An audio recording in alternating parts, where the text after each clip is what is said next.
ಓಂ ಶಾಂತಿ.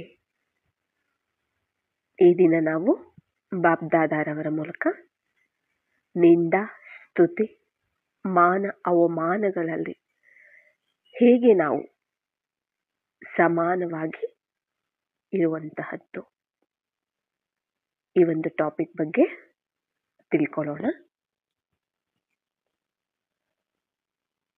ನಮಗೆ ಯಾರಾದರೂ ನಿಂದನೆ ಮಾಡಿದ್ರು, ಅವಮಾನ ಮಾಡಿದ್ರು ಸಹಿಸೋದಕ್ಕಾಗೋದಿಲ್ಲ.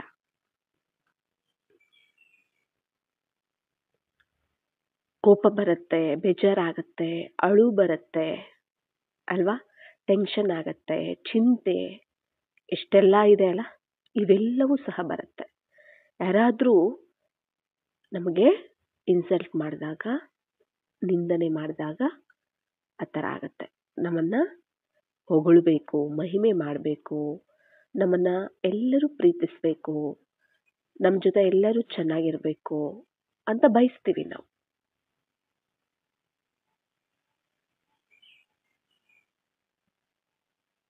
ಆದರೆ ನಾವು ಬಯಸೋದಕ್ಕೆ ವಿರುದ್ಧವಾಗಿ ಇವೆಲ್ಲನೂ ಸಹ ನಡೀತಾ ಹೋಗುತ್ತೆ. ಬಾಬಾ ತಿಳಿಸ್ತಾರೆ, ಮಕ್ಕಳೇ, ನೀವು ಆತ್ಮಗಳು, ಪರಮಾತ್ಮನ ಸಂತಾನರು, ನೀವು ನನ್ನ ಮಕ್ಕಳು. ನೀವು ನಾನು ದಾತ, ವಿದಾತ, ವರದಾತ ಆಗಿದ್ದೀನಿ.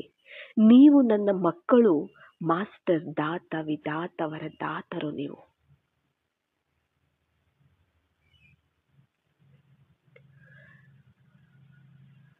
ಆತ್ಮ ಅಂದಾಗ ಆತ್ಮದ ಸ್ವಧರ್ಮ, ಮೂಲ ಗುಣ, ಮೂಲ ಸಂಸ್ಕಾರನೇ ಶಾಂತಿ, ಪ್ರೀತಿ, ಸಹನೆ, ಶೀತಲತೆ, ಸ್ನೇಹ,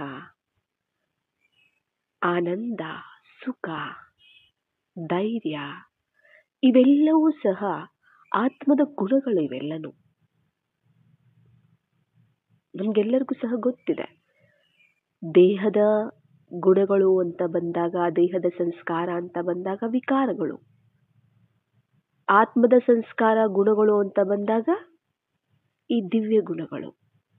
ನಾವು ಒರಿಜಿನಲಿ ಇರೋದೇ ಶಾಂತಿ. ನಾನು ಆತ್ಮ ಶಾಂತ ಸ್ವರೂಪ, ನಾನು ಆತ್ಮ ಪ್ರೇಮ ಸ್ವರೂಪ ಅಲ್ವಾ.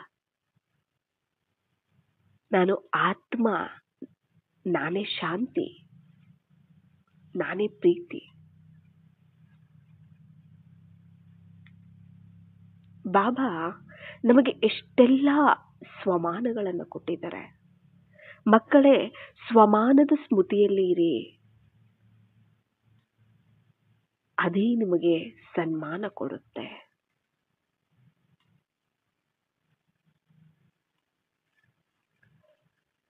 ನಾವು ಸದಾ ಸಂತೋಷವಾಗಿರೋದಕ್ಕೆ ಸಾಧ್ಯ ಇದೆಯಾ?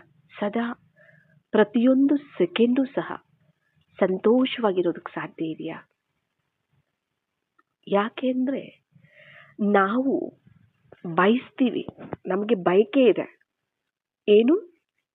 ನನ್ನನ್ನು ಯಾರೂ ನಿಂದನೆ ಮಾಡಬಾರ್ದು, ನನ್ನನ್ನು ಯಾರೂ ತೆಗಳಬಾರ್ದು, ನನ್ನನ್ನು ಹೊಗಳಬೇಕು, ನನ್ನನ್ನು ಮಹಿಮೆ ಮಾಡಬೇಕು, ನನ್ನನ್ನು ಪ್ರೀತಿಸಬೇಕು, ನನ್ನ ಜೊತೆ ಚೆನ್ನಾಗಿರ್ಬೇಕು. ನಾವು ಬಯಸ್ತೀವಿ. ಇಲ್ಲಿ ಬಯಸೋದು ಅಂದ್ರೆ ಅದಕ್ಕೆ ಇನ್ನೊಂದು ಅರ್ಥ ಬೇಡುವಂತಹದ್ದು. ಅದರ ಒಂದು ನೋಡಿ, ನನ್ನ ಹತ್ರ ಇದೆ ಅಂದ್ರೆ ನಾನು ಇನ್ನೊಬ್ಬರನ್ನ ಕೇಳಲ್ಲ, ಇನ್ನೊಂದು ಕಡೆ ನಾನು ಅದನ್ನ ಎಕ್ಸ್ಪೆಕ್ಟ್ ಮಾಡೋದಿಲ್ಲ. ನನ್ನ ಹತ್ರ ಇಲ್ದಾಗ ನಾನು ಇನ್ನೊಂದು ಕಡೆ ನಾನು ಎಕ್ಸ್ಪೆಕ್ಟ್ ಮಾಡ್ತೀನಿ.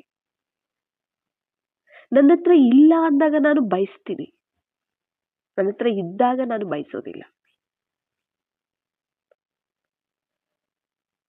ಮತ್ತೆ ನನಗೆ ಗೌರವ, ನಿಂದನೆ ಮಾಡಬಾರ್ದು, ನನಗೆ ಗೌರವ ಕೊಡಬೇಕು ಅಂತೀನಿ ಅಂದ್ರೆ ನಾನು ಗೌರವವನ್ನು ನಾನು ಬೇಡ್ತಿದ್ದೀನಿ ಅಂದ್ರೆ ಅದರ ಒಂದು ಹಸಿವು, ಅದರ ಒಂದು ದಾಹ ನನಗಿದೆ ಅಂತ ಅರ್ಥ. ನೀರಿನ ದಾಹ ಆದಾಗ ನೀರು ಬೇಕು ಅನ್ಸುತ್ತೆ. ಆಹಾರದ ಒಂದು ಹಸಿವಾದಾಗ ನನಗೆ ಆಹಾರ ಬೇಕು, ಹೊಟ್ಟೆಗೆ ಊಟ ಬೇಕು ಅನ್ಸುತ್ತೆ. ಹಾಗೆ ಆತ್ಮದಲ್ಲಿ ಯಾವಾಗ ಆ ಪ್ರೀತಿ, ಆ ಶಾಂತಿ, ಆ ಗೌರವ ಅದರ ಒಂದು ಕೊರತೆ ಇರುತ್ತೆ, ಆಗ ಇತರರಿಂದ ಆ ಶಾಂತಿ, ಆ ಪ್ರೀತಿ, ಆ ಗೌರವವನ್ನ, ಆ ಮಹಿಮೆಯನ್ನ ಬೇಡುತ್ತೆ.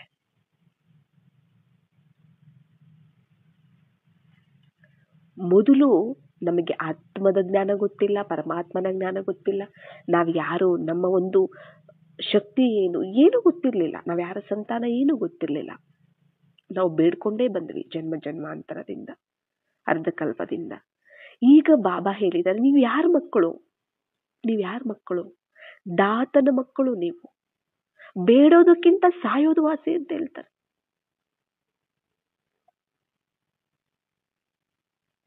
ನನ್ನ ಜೊತೆ ಇನ್ನೊಬ್ರು ಪ್ರೀತಿಯಿಂದ ವರ್ತಿಸಬೇಕು ಅಂದ್ರೆ, ನಾನು ಅದನ್ನು ಬಯಸ್ತಿದ್ದೀನಿ ಅಂದ್ರೆ, ಅವರಿಂದ ಪ್ರೀತಿಯನ್ನು ನಾನು ಬೇಡ್ತಿದ್ದೀನಿ ಅಂತ ಅರ್ಥ. ನಾವು ಕೊಡೋರಲ್ವಾ, ನಾವು ದಾತನ ಮಕ್ಕಳು, ಮಾಸ್ಟರ್ ದಾತರಲ್ವಾ, ನಾವು ಕೊಡುವಂಥವರು, ತಗೊಳ್ಳುವಂಥವರಾಗಬಾರದು. ನಾನು ಪ್ರೇಮ ಸ್ವರೂಪ, ನನ್ನ ಸ್ವಧರ್ಮನೇ ಪ್ರೇಮ, ಪ್ರೀತಿ. ಮತ್ತೆ ನಾನು ಎಲ್ಲರಿಗೂ ಕೊಡಬೇಕೇ ಹೊರತು ನಾನು ಯಾರ ಹತ್ರನೂ ಬೇಡಬಾರ್ದು. ನಾನು ಸದಾ ನಾನು ಯಾರಾಗಿದ್ದೀನಿ, ನಾನು ಎಂತಹ ಆತ್ಮ ಆಗಿದ್ದೀನಿ, ಸ್ವಮಾನದಲ್ಲಿ ನಾನು ಇದ್ದೀನಿ ಅಂದ್ರೆ ಯಾರೋ ಕೊಡುವಂತಹ ಗೌರವ ನನಗೆ ಅವಶ್ಯಕತೆ ಇಲ್ಲ. ಅವ್ರು ನನಗೆ ರೆಸ್ಪೆಕ್ಟೇ ಕೊಟ್ಟಿಲ್ಲ, ನಂಗೆ ಮರ್ಯಾದೆನೇ ಕೊಟ್ಟಿಲ್ಲ, ನಂಗೆ ಗೌರವನೇ ಕೊಟ್ಟಿಲ್ಲ. ಅವ್ರು ಆ ಥರ ಮಾತಾಡ್ತಾರೆ, ಇವ್ರು ಈ ಥರ ಮಾತಾಡ್ತಾರೆ. ಕೊಟ್ಟಿಲ್ಲ. ಅದು ನಾನು ಅವ್ರ ಹತ್ರ ಎಕ್ಸ್ಪೆಕ್ಟ್ ಮಾಡ್ತಿದ್ದೀನಿ ಅಂದ್ರೆ ಬೇಡ್ತಿದ್ದೀನಿ. ನಾನು ಯಾರು? ನಾನು ಆತ್ಮ. ಎಂಥವರ ಸಂತಾನ ನಾನು? ದಾತನ ಸಂತಾನ ನಾನು. ಪ್ರೇಮ ಸಾಗರ, ಸ್ನೇಹ ಸಾಗರ, ದಯಾ ಸಾಗರ, ಸುಖ ಸಾಗರ, ಆನಂದ ಸಾಗರ, ದಿವ್ಯ ಗುಣಗಳ ಸಾಗರದ ಸಂತಾನ ನಾನು.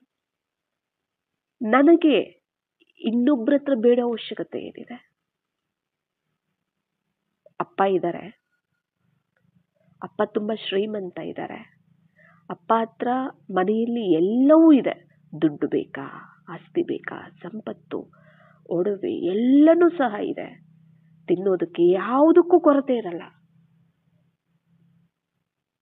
ಮತ್ತೆ ನೀವು ಬೇರೆಯವ್ರ ಹತ್ರ ಬೇಡ್ತೀರಾ? ಇಲ್ಲ ಅಲ್ಲ.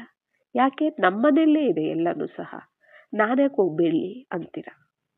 ನಮಗೆ ಬೇಕಾದಷ್ಟಿದೆ, ಸಾಕಾಗೋಷ್ಟಿದೆ, ಇನ್ನೊಬ್ರು ಕೊಡೋಷ್ಟು ನನ್ನ ಹತ್ರ ಇದೆ, ನಾನ್ಯಾಕೆ ಹೋಗಿ ಇತರರ ಹತ್ರ ಬೇಡಲಿ ಅಂತ ಹೇಳ್ತೀರ.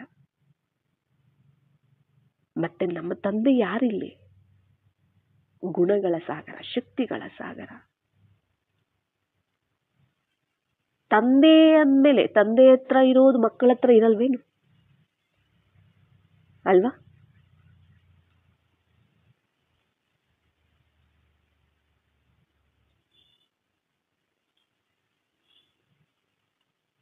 ತಂದೆ ಹೇಗಿರ್ತಾರೆ ಮಕ್ಕಳು ಹಾಗೆ ಇರ್ತಾರಲ್ವಾ? ಹೇಳ್ತಾರಲ್ವಾ, ಸಿಂಹದ ಮರಿ ಸಿಂಹನೇ ಆಗತ್ತೆ, ಬೇರೆ ಬೆಕ್ಕು ನಾಯಿ ಆಗೋದಕ್ಕೆ ಸಾಧ್ಯ ಇಲ್ಲ ಅಲ್ವಾ? ಮತ್ತೆ ಸರ್ವಶಕ್ತಿವಂತನ, ಸುಖಕರ್ತನ, ದುಃಖಹರ್ತನ, ಪತಿತ ಪಾವನ, ಮುಕ್ತಿ ಜೀವನ್ ಮುಕ್ತಿ ದಾತ, ಸರ್ವಗುಣಗಳ ಸಾಗರ, ಅಂತಹ ಸಂತಾನರು ನಾವು. ಮತ್ತೆ ಅದೇ ನಾವು ಯಾಕೆ ಆಗ್ತಾ ಇಲ್ಲ?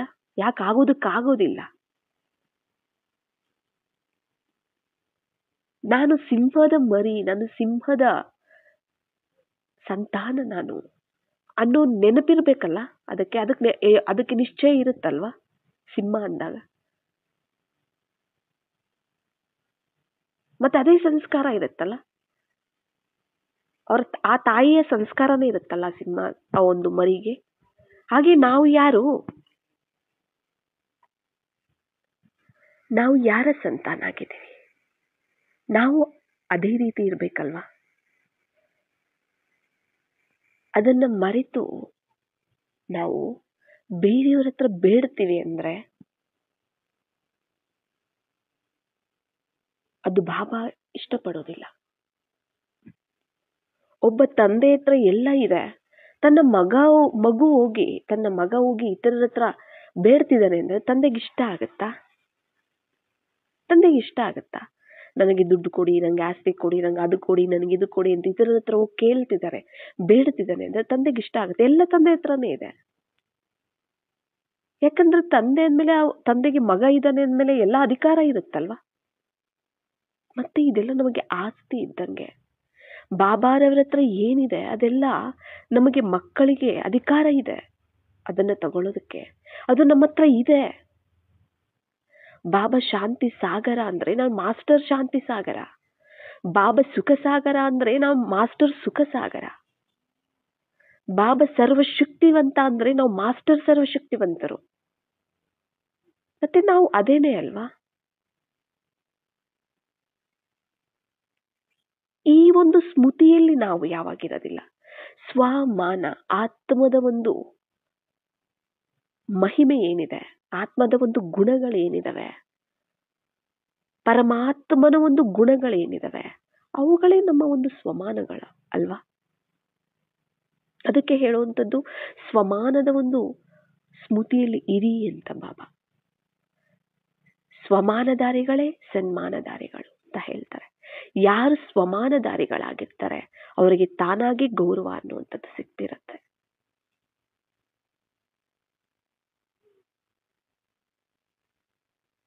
ಯಾವಾಗ ನಾನು ಯಾರು ಅನ್ನೋ ಸ್ಮೃತಿ, ನನ್ನ ತಂದೆ ಯಾರು, ನಾನು ಎಂಥವರ ಸಂತಾನ ಅನ್ನೋ ಸ್ಮೃತಿ ಇರುತ್ತೆ, ಆಗ ನಾನು ಎಂಥ ಆತ್ಮ ಅನ್ನೋ ಸ್ಮೃತಿ ಕೂಡ ನನಗೆ ಬರುತ್ತೆ. ನಾನು ಏನಾಗಿದ್ದೀನಿ ಅನ್ನೋ ಸ್ಮೃತಿ ಕೂಡ ನನಗೆ ಬರುತ್ತೆ. ನನ್ನ ಕರ್ಮೇಂದ್ರಿಯಗಳು ನನ್ನ ಕಂಟ್ರೋಲಲ್ಲಿ ಬರುತ್ತೆ. ನನ್ನ ಕರ್ಮೇಂದ್ರಿಯಗಳೇ ನನ್ನ ಮಾತನ್ನ ಕೇಳ್ತಿಲ್ಲ, ನಾನು ಹೇಳ್ದಂಗೆ ಕೇಳ್ತಿಲ್ಲ, ನನ್ನ ಆರ್ಡರ್ ಅಂತ ನಡೀತಿಲ್ಲ ಅಂದ್ರೆ ಬೇರೆಯವ್ರು ಕೇಳ್ತಾರ? ನಮ್ಮ ಮನಸ್ಸೇ ನಮ್ಮ ಮಾತನ್ನ ಕೇಳಲ್ಲ ಅಂದ್ರೆ ಇತರರು ಕೇಳ್ತಾರ?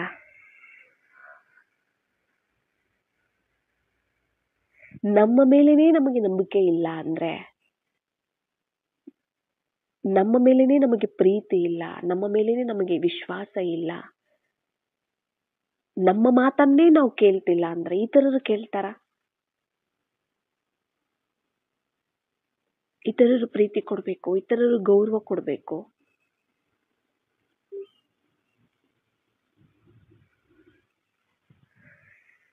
ಇತರರು ನಮಗೆ ಮಹಿಮೆ ಮಾಡಬೇಕು ಅಂತ ನಾವು ಬಯಸ್ತೀವಿ ಅಂದ್ರೆ ನಮಗೆ ನಾವು ಗೌರವ ಕೊಟ್ಕೋತಿದೀವ? ನಮ್ಮನ್ನ ನಾವು ಪ್ರೀತಿ ಮಾಡ್ತಿದೀವ? ನಮ್ಮ ಮಾತನ್ನು ನಾವು ಕೇಳ್ತಿದೀವ? ಇದನ್ನ ನಾವು ಚೆಕ್ ಮಾಡ್ಕೋಬೇಕು. ಬೇರೆಯವರು ನಮ್ಮ ಮಾತು ಕೇಳ್ತಿಲ್ಲ, ಬೇರೆಯವರು ನಾವು ಬಯಸದಂತೆ ಅವರು ನಡ್ಕೊಳ್ತಿಲ್ಲ ಅನ್ನೋದಕ್ಕಿಂತ ಮುಂಚೆ ನಾನು ಆತ್ಮ ಹೇಳ್ದಂಗೆ ನನ್ನ ಮನಸ್ಸು ಕೇಳ್ತಿದೀಯಾ? ನಾನು ಆತ್ಮ ಸೆಲ್ಫ್ ಲವ್, ನನ್ನನ್ನು ನಾನು ಪ್ರೀತಿಸ್ತಿದ್ದೇನೆ, ನನ್ನ ಮಾತು ನಾನು ಕೇಳ್ತಿದ್ದೀನ? ಇವೆಲ್ಲವೂ ಸಹ ನಾವು ಚೆಕ್ ಮಾಡ್ಕೋಬೇಕಾಗಿದೆ. ಎಲ್ಲವೂ ನಮ್ಮ ಹತ್ರ ಇದೆ, ಎಲ್ಲನೂ ಬಾಬಾ ಕೊಟ್ಟಿದ್ದಾರೆ. ನಾವು ದಾತನ ಸಂತಾನರು. ನಾವು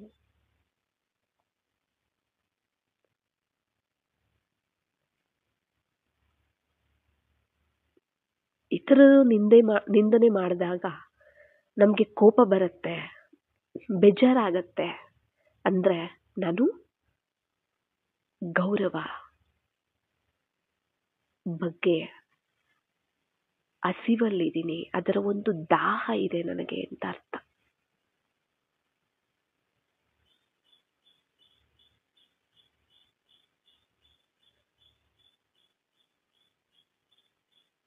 ನಮ್ಮ ಹತ್ರ ಇಲ್ದಾಗ್ಲೇ ಅಲ್ವಾ ನಾವು ಬೇಡುತ್ತೀವಿ, ಅದು ನನಗೆ ಬೇಕು ಅನ್ಸುತ್ತೆ. ನಾನೇ ಶಾಂತ ಸ್ವರೂಪ ಅಂದಾಗ ನನ್ನಿಂದ ಇತರರಿಗೆ ಶಾಂತಿ ಸಿಗ್ತಿರುತ್ತೆ ಹೊರತು ಇತರರಿಂದ ನನಗೆ ಅದರ ಒಂದು ಅವಶ್ಯಕತೆ ಇರೋದಿಲ್ಲ.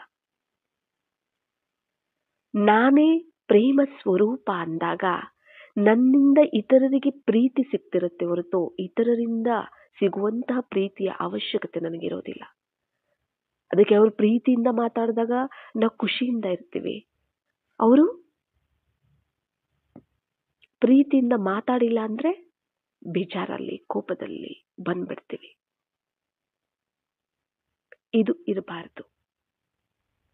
ನಾವು ಸದಾ ಪ್ರತಿ ಕ್ಷಣ ನಾವು ಸಂತೋಷವಾಗಿರ್ಬೇಕು ಅಂದ್ರೆ ನಮ್ಮನ್ನು ನಾವು ಪ್ರೀತಿಸಬೇಕು, ನಮ್ಮ ಮಾತನ್ನು ನಾವು ಕೇಳಬೇಕು. ಆತ್ಮಗಳು ಅಲ್ವಾ ನಾವು? ಆತ್ಮ ತನ್ನ ಸ್ಮೃತಿಯಲ್ಲಿರಬೇಕು. ಆತ್ಮ ತನ್ನ ಜೊತೆ ತಾನು ಮಾತಾಡಬೇಕು. ಆತ್ಮ ತನ್ನನ್ನ ತಾನು ಪ್ರೀತಿಸಬೇಕು.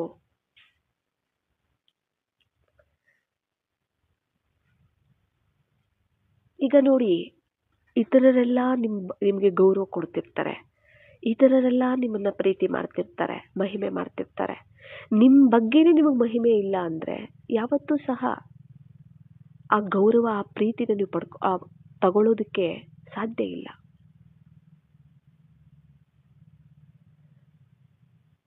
ನಿಮಗೆ ನೀವು ಪ್ರೀತಿ ಗೌರವವನ್ನ ಕೊಟ್ಕೋತಿದ್ದೀರಾ ಅಂದ್ರೆ ಇತರರು ಕೊಡದೆ ಹೋಗ್ಲಿ, ನೀವು ಸದಾ ಪ್ರೀತಿಯಿಂದನೇ, ಸಂತೋಷದಿಂದ, ಗೌರವದಿಂದನೇ ಇರ್ತೀರ. ಇತರರ ಅವಶ್ಯಕತೆ ಇಲ್ಲ ನಿಮಗೆ.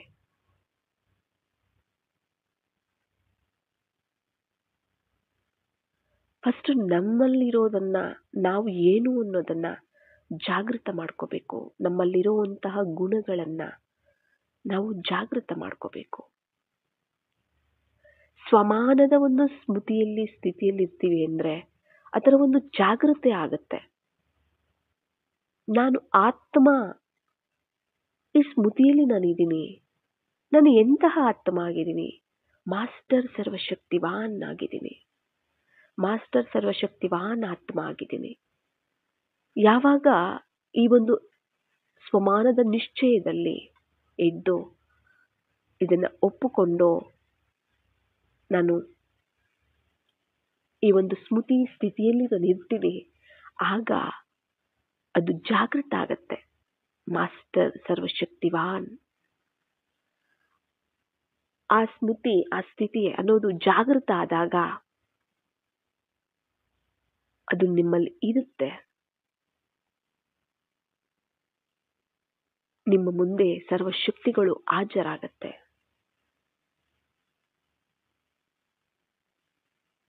ನಾನು ಪ್ರೇಮ ಸ್ವರೂಪ, ಮಾಸ್ಟರ್ ಪ್ರೇಮ ಸಾಗರ. ನಾನು ಪ್ರೇಮ ಸಾಗರನ ಸಂತಾನ. ನನ್ನಲ್ಲದು ಜಾಗೃತ ಆಗತ್ತೆ. ನನ್ನಿಂದ ಇತರರಿಗೆ ಸಿಗ್ತಿರುತ್ತೆ ಹೊರತು ನಾನು ಇತರರ ಹತ್ರ ನಾನು ಬಿಡೋದೇ ಇಲ್ಲ. ಇತರರು ನನ್ನ ಜೊತೆ ಪ್ರೀತಿಯಿಂದ ಮಾತಾಡಬೇಕು, ವರ್ತಿಸಬೇಕು ಅಂತ ನಾನು ಎಕ್ಸ್ಪೆಕ್ಟೇ ಮಾಡೋದಿಲ್ಲ.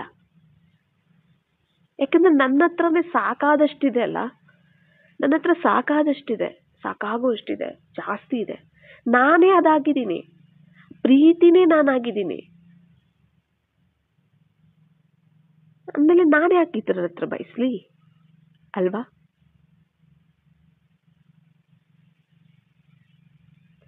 ನನ್ನ ಒಂದು ಆ ಗುಣ, ಆ ಶಕ್ತಿಗಳ ಒಂದು ಸ್ಮೃತಿ ನನಗೆ ಇರಬೇಕಾಗತ್ತೆ. ಅಷ್ಟು ಸ್ವಮಾನಗಳು ಯಾಕೆ ಕೊಡ್ತಾರೆ ಬಾಬಾ ಅಂದ್ರೆ ಇದಕ್ಕೆ ಕೊಡುವಂಥದ್ದು. ಯಾರೋ ಕೊಡೋ ಗೌರವ ಅವಶ್ಯಕತೆನೇ ಇಲ್ಲ. ಯಾರೋ ನಿಮ್ಮ ಮಾತನ್ನ ಕೇಳೋ ಅವಶ್ಯಕತೆನೇ ಇಲ್ಲ. ನಾವು ನಮ್ಮ ಒಂದು ಸ್ವಮಾನದಲ್ಲಿ, ನಮ್ಮ ಒಂದು ಸ್ವಸ್ಥಿತಿ, ಸ್ವಸ್ಮೃತಿಯಲ್ಲಿ ನಾವು ಸ್ಥಿತರಾದಾಗ ಯಾರೇ ನಿಂದನೆ ಮಾಡಲಿ, ಅವಮಾನಗಳನ್ನ ಮಾಡಲಿ, ಸದಾ ನೀವು ಅವ್ರ ಗೌರವ ಕೊಟ್ಟರೂ ಸಹ ಸದಾ ನೀವು ಸಮಾನವಾಗಿರ್ತೀರ. ನಿಂದಾಸ್ತುತಿ, ಮಾನ ಅವಮಾನಗಳಲ್ಲಿ ಕೂಡ ನೀವು ಸಮಾನವಾಗಿರ್ತೀರ. ಅವ್ರು ಹೊಗಳಿದ್ರು ಅಲ್ಲಿ ನಿಮಗೆ ನೀವು ಸದಾ ಸಂತೋಷವಾಗಿರ್ತೀರ, ಶಕ್ತಿಶಾಲಿಯಾಗಿರ್ತೀರ. ಅವರು ನಿಂದನೆ ಮಾಡಿದ್ರು ನೀವು ಹಾಗೆ ಇರ್ತೀರ. ಯಾಕಂದ್ರೆ ನೀವಿರೋದೇ ಹಾಗೆ. ನೀವಿರೋದೇ ಶಾಂತ ಸ್ವರೂಪರು, ಪ್ರೇಮ ಸ್ವರೂಪರು, ಸುಖ ಸ್ವರೂಪರು.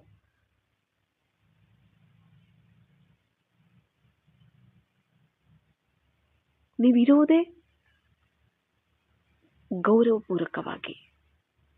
ಮತ್ತೆ ಇತರರಿಂದ ಗೌರವ ಏತಕ್ಕೆ ಬೇಕು? ಅವ್ರು ಕೊಡ್ಲಿ ಕೊಡದೆ ಹೋಗ್ಲಿ, ನಿಮ್ಮ ಹತ್ರ ಇದೆ ಅಂದಾಗ ನೀವು ಸಂತುಷ್ಟವಾಗೇ ಇರ್ತೀರ, ತೃಪ್ತಿ ಇರುತ್ತೆ, ಅಲ್ಲಿ ಕೋರಿಕೆ ಇರೋದೇ ಇಲ್ಲ.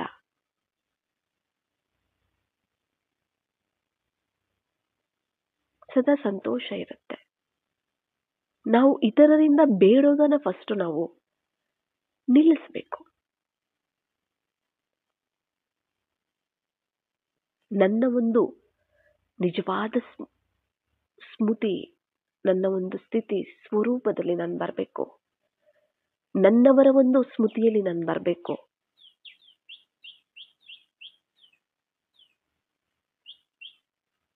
ನನ್ನ ಮೂಲ ಸಂಸ್ಕಾರಗಳ ಸ್ಮೃತಿಯಲ್ಲಿ ನಾನಿರ್ಬೇಕು ಅಷ್ಟೆ. ತಾನಾಗೆ ಎಲ್ಲ ಸಿಗ್ತಿರತ್ತೆ.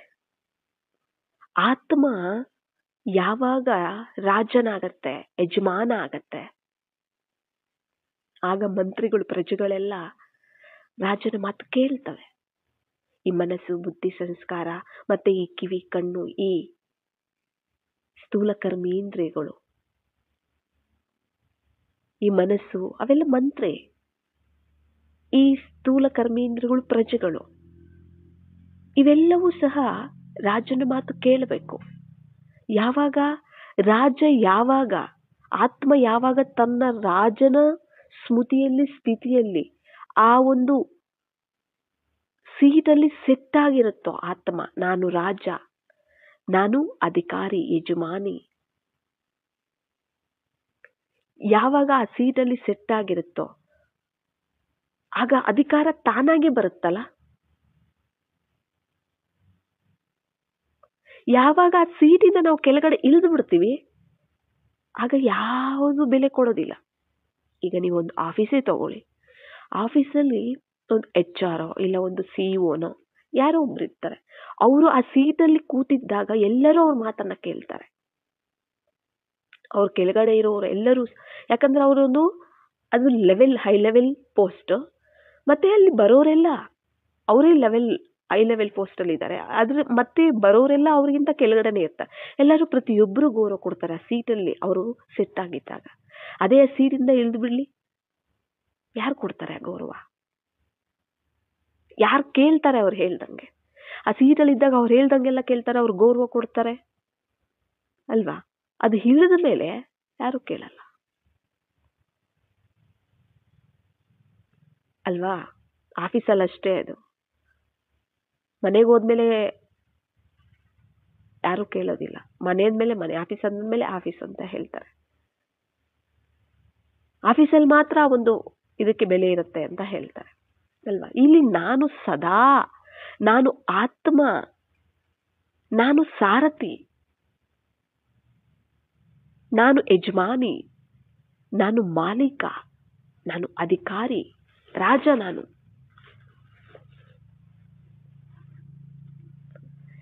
ಈ ಸರ್ವ ಕರ್ಮೇಂದ್ರಿಯಗಳಿಗೆ ನಾನು ಅಧಿಕಾರಿ, ನಾನು ಯಜಮಾನಿ. ನಾನು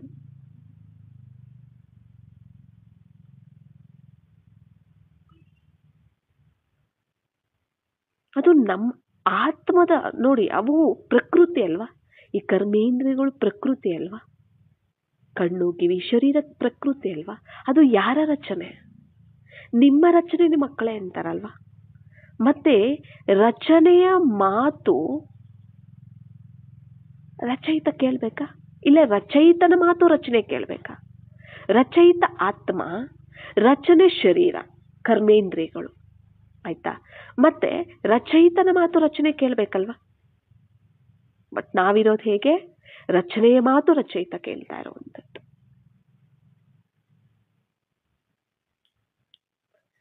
ಆತ್ಮ, ಅದಕ್ಕೆ ಹೇಳ್ತಾರೆ ನೀವು ಸ್ವರಾಜ್ಯಾಧಿಕಾರಿಗಳಾಗಬೇಕು. ಯಾವಾಗ ಆತ್ಮ ಯಜಮಾನ ಸ್ಥಿತಿಯಲ್ಲಿರುತ್ತೆ, ರಾಜನ ಒಂದು ಸಿಂಹಾಸನ ಆತ್ಮಕ್ಕೆ ಗದ್ದಿ ಯಾವುದು ಗೊತ್ತಾ? ಸಿಂಹಾಸನ ಯಾವುದು ಗೊತ್ತಾ? ಭ್ರುಕುಟಿ. ನಾವು ಸೆಂಟರ್ಗಳಲ್ಲಿ ಇಟ್ಕೊಂಡಿರೋ ಗದ್ದಿ ಅದು ಸ್ಥೂಲವಾಗಿ ಅದು ಬೇರೆ. ಆದ್ರೆ ನಿಜವಾದಂತಹ ಗದ್ದಿ ನಾನು ಆತ್ಮ ಅನ್ನೋ ಸ್ಮೃತಿ ಸ್ಥಿತಿ ಅನ್ನೋ ಸೀಟ್, ಅದು ಏನಿದೆಲ್ಲ ಆ ಸೀಟು, ಅದೇ ಸಿಂಹಾಸನ. ಭ್ರುಕುಟಿಯ ಮಧ್ಯೆ ನಾನು ಆತ್ಮ ಆಗಿದ್ದೀನಿ, ನಾನು ಸಾರಥಿ, ನಾನು ಯಜಮಾನಿಯಾಗಿದ್ದೀನಿ. ಆಯ್ತಾ? ನಾನು ರಾಜ. ನಾನು ಸಿಂಹಾಸನ ಅಂದಾಗ ರಾಜ ಸಿಂಹಾಸನದ ಮೇಲೆ ಕೂತಿರ್ತಾನೆ, ನಿಜ ತಾನೆ? ರಾಜ ಎಲ್ಲಿ ಕೂತಿರ್ತಾನೆ? ಸಿಂಹಾಸನದ ಮೇಲೆ. ಮತ್ತೆ ನನಗೆ ಸಿಂಹಾಸನ ಯಾವುದು? ಭ್ರುಕುಟಿ. ಅಕಾಲ ಸಿಂಹಾಸನ ಅಂತ ಹೇಳ್ತಾರಲ್ವಾ ಬಾಬಾ. ಮತ್ತೆ ನಾನು ಆತ್ಮ ರಾಜ ಅನ್ನೋ ಆ ಸ್ಮೃತಿ, ಆ ಸ್ಥಿತಿ ಏನಿದೆಲ್ಲ, ಆ ಒಂದು ಸಿಂಹಾಸನದ ಮೇಲೆ ನಾವು ಸೆಟ್ ಆಗ್ಬೇಕು. ಅದು ನಿಜವಾದಂತಹ ಸಿಂಹಾಸನ, ಅದು ಗದ್ದಿ. ಸಿಂಹಾಸನಕ್ಕೆ ಗದ್ದಿ ಅಂತ ಹೇಳ್ತಾರಲ್ವಾ. ಮತ್ತೆ ಗದ್ದಿ ಯಾವುದು? ನಿಜವಾದ ಗದ್ದಿ. ರಾಜ, ನಾನು ಆತ್ಮ ರಾಜ, ನಾನು ಮಾಲೀಕ. ಪ್ರಕೃತಿಗೆ, ಶರೀರಕ್ಕೆ, ಕರ್ಮೇಂದ್ರಿಯಗಳಿಗೆ, ಎಲ್ಲದಕ್ಕೂ ನಾನು ರಾಜ. ಆ ಸೀಟ್ ಮೇಲೆ ಸೆಟ್ ಆಗೋದಿದೆಯಲ್ಲ, ಆ ಸಿಂಹಾಸನದ ಮೇಲೆ ಕೂರೋದಿದೆಯಲ್ಲ ರಾಜನಾಗಿ, ರಾಜನ ಒಂದು ಸ್ಮೃತಿಯಲ್ಲಿ, ಅದೇ ನಿಜವಾದಂತ ಸಿಂಹಾಸನ.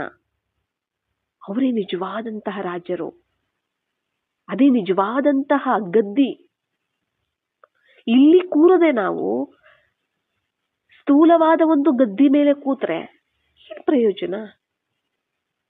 ಏನ್ ಪ್ರಯೋಜನ ಅಲ್ವಾ? ನಾವು ಕೂರ್ಬೇಕಾಗಿರೋ ಗದ್ದಿ ಭ್ರುಕುಟಿಯ ಮಧ್ಯೆ, ಅಕಾಲ ಸಿಂಹಾಸನ. ಅಕಾಲ ಅಂತ ಯಾವ್ದಕ್ಕೆ ಹೇಳ್ತಾರೆ? ಆತ್ಮಕ್ಕೆ ಹೇಳ್ತಾರಲ್ವಾ. ಆ ಸ್ಮೃತಿ, ಆ ಸ್ಥಿತಿನೇ ಸಿಂಹಾಸನ, ಅದೇ ಗದ್ದಿ. ಭ್ರುಕುಟಿ ಅದು ಶರೀರದ ಒಂದು ಸ್ಥಾನ. ಆ ಭ್ರುಕುಟಿ ಎನ್ನುವಂಥದ್ದು ಅದು ಒಂದು ಗದ್ದಿ, ಅದು ಸಿಂಹಾಸನ. ಮತ್ತೆ ಸೆಂಟರ್ಗಳಲ್ಲಿ ಗದ್ದಿ ಇರುತ್ತೆ ಅಲ್ವಾ. ಅದು ಸ್ಥೂಲವಾಗಿ ಕೊಟ್ಟಿರುವಂತಹದ್ದು. ಮೇನ ಸಿಂಹಾಸನ ಗದ್ದಿ ನಾನು ಆತ್ಮ, ನಾನು ರಾಜ, ಮಾಲೀಕ, ನಾನು ರಾಜ. ರಾಜ ಅನ್ನೋ ಸ್ಮೃತಿನೇ ಇರಬೇಕು. ಬಾಬಾ ಅದಕ್ಕೆ ನೀವು ರಾಜ ಮಕ್ಕಳು ಅಂತಾನೆ ಹೇಳ್ತಾರೆ. ನೀವು ರಾಜ ಮಕ್ಕಳು, ನನ್ನ ಮಕ್ಕಳು ರಾಜ ಮಕ್ಕಳು ಅಂತಾನೆ ಹೇಳ್ತಾರೆ. ಬೇರೆ ರೀತಿಯಲ್ಲಿ ಕರೆಯೋದೇ ಇಲ್ಲ ಬಾಬಾ ನಮ್ಮನ್ನ ಅಲ್ವಾ.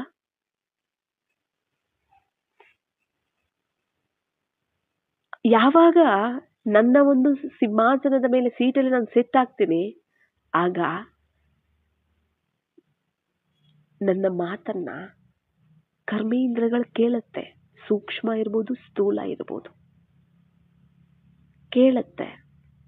ಆತ್ಮದಲ್ಲಿ ಶಕ್ತಿ ಬರುತ್ತೆ, ಆತ್ಮದ ಗುಣಶಕ್ತಿಗಳು ಜಾಗೃತ ಆಗತ್ತೆ. ನೀವು ಆಗ ಶಾಂತ ಸ್ವರೂಪರು, ಪ್ರೇಮ ಸ್ವರೂಪರು ಅಲ್ವಾ, ಎಲ್ಲ ಸ್ವರೂಪರಾಗ್ತೀರಾ. ಅವಾಗ ಇತರರಿಂದ ಬೇಡೋ ಅವಶ್ಯಕತೆನೇ ಇರೋದಿಲ್ಲ. ನನಗೆ ಅವರು ಆ ರೀತಿ ಅಂದ್ಬಿಟ್ರು, ನನಗೆ ಅದಕ್ಕೆ ನಂಗೆ ಬೇಜಾರಾಯ್ತು. ಅದಕ್ಕೆ ನಾನು ಅವ್ರ ಜೊತೆ ಮಾತಾಡೋದಿಲ್ಲ. ಅದಕ್ಕೆ ಅವ್ರಿಗೆ ನಾನು ಏನು ಸಹಯೋಗ ಕೊಡೋದಿಲ್ಲ. ಅವ್ರು ಕಂಡ್ರೆ ಆಗೋದಿಲ್ಲ ನನಗೆ. ಅವ್ರು ಕಂಡ್ರೆ ನನಗೆ ಕೋಪ, ನಂಗೆ ದ್ವೇಷ, ನಂಗೆ ಬೇಜಾರು. ಅವ್ರು ನೋಡಿದ್ರೆ ನನಗಾಗೋದಿಲ್ಲ. ನನಗಿಷ್ಟು ನಿಂದನೆ ಮಾಡಿದ್ರು, ಇಷ್ಟು ಅವಮಾನ ಮಾಡಿದ್ರು, ಇಷ್ಟು ಮೋಸ ಮಾಡಿದ್ರು, ಇಷ್ಟು ವಂಚನೆ ಮಾಡಿದ್ರು. ಅದಕ್ಕೆ ಬೇರೆ ರೀತಿಯಲ್ಲೂ ಬಾಬಾ ತಿಳಿಸಿದಾರಲ್ಲ, ಕರ್ಮ ಫಿಲಾಸಫಿ ಇದೆ ಅಂತ, ಲೆಕ್ಕಾಚಾರಗಳಿದಾವೆ ಅಂತ. ನನ್ನ ಸ್ಮೃತಿಯಲ್ಲಿ, ನನ್ನ ಸ್ವಸ್ಮೃತಿಯಲ್ಲಿ, ಸ್ವಸ್ಥಿತಿಯಲ್ಲಿ, ನನ್ನ ಸ್ವಮಾನದಲ್ಲಿ ನಾನು ಬರಬೇಕು. ಆಗ ಇತರರು ಕೊಡುವಂತಹ ನನಗೆ ಆ ಹೆಸರು, ಆ ಕೀರ್ತಿ, ಆ ಸ್ಥಾನ, ಆ ಮಹಿಮೆ ನನಗೆ ಅವಶ್ಯಕತೆನೇ ಇಲ್ಲ. ಸೆಲ್ಫ್ ಲವ್ ತುಂಬಾ ಇಂಪಾರ್ಟೆಂಟ್ ಅಂತ ಹೇಳ್ತಾರಲ್ವಾ. ಸೆಲ್ಫ್ ಕಾನ್ಫಿಡೆಂಟ್ ಅಂತಾನು ತುಂಬಾ ಹೇಳ್ತಾರಲ್ವಾ. ಅದು ಇರಬೇಕು ಅಂತಾನು ಹೇಳ್ತಾರಲ್ವಾ. ಸೆಲ್ಫ್ ಕಂಟ್ರೋಲ್ ಇರಬೇಕು ಅಂತಾನು ಹೇಳ್ತಾರಲ್ವಾ. ಆಗ ಮಾತ್ರನೇ ಈ ತರ ಸೆಲ್ಫ್ ಅಂತಂದ್ರೆ ಆತ್ಮ, ಶರೀರ ಅಲ್ಲ, ಆತ್ಮ. ನಾನು ಆತ್ಮ ಆಗಿ ರಾಜನಾಗಿ ಈ ಮಂತ್ರಿಗಳು ಪ್ರಜೆಗಳನ್ನ ನಾನು ಕಂಟ್ರೋಲ್ ಮಾಡಬೇಕು. ನನ್ನ ಆರ್ಡರ್ ಅಲ್ಲಿ ಪ್ರಜೆಗಳು ಮಂತ್ರಿಗಳು ನಡಿಬೇಕು. ಆಗ ಮಾತ್ರ ನನಗೆ ಗೌರವ ಸಿಗೋದಕ್ಕೆ ಸಾಧ್ಯ. ನಾನು ರಾಜನಾಗಿದ್ದಾಗ ಮಾತ್ರ ನನಗೆ ಎಲ್ಲರಿಂದ ಗೌರವ ಸಿಗೋದಕ್ಕೆ ಸಾಧ್ಯ. ನಾನು ರಾಜನಾಗಿದ್ದಾಗ ಮಾತ್ರ ನನಗೆ ಎಲ್ಲಾ ಸಂಪತ್ತು ಎಲ್ಲವೂ ನನ್ನ ಹತ್ರ ಸಂಪನ್ನವಾಗಿರೋದಕ್ಕೆ ಸಾಧ್ಯ.